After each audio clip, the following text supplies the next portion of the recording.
శ్రీకాళహస్తి దేవాలయం ఆంధ్రప్రదేశ్ రాష్ట్రంలో ఉన్న ప్రసిద్ధ శైవక్షేత్రం.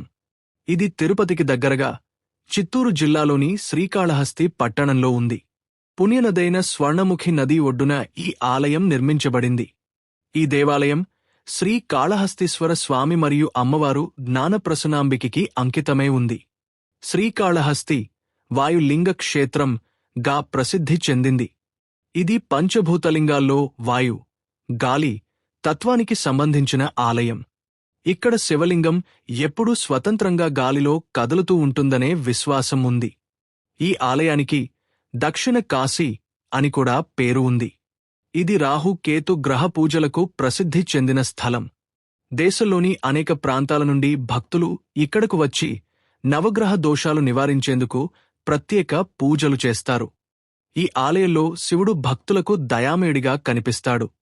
కనులలో చూపులేని కనప్ప నాడు చేసిన భక్తిని గుర్తుచేస్తూ ఆయన కథ కూడా ఇక్కడ ఎంతో ప్రాచుర్యం పొందింది. శ్రీకాళహస్తి దేవాలయం శాంతిమంతమైన వాతావరణం, అద్భుత శిల్పకళతో ఉన్న పవిత్ర స్థలంగా భక్తుల మనస్సులను ఆకర్షిస్తోంది.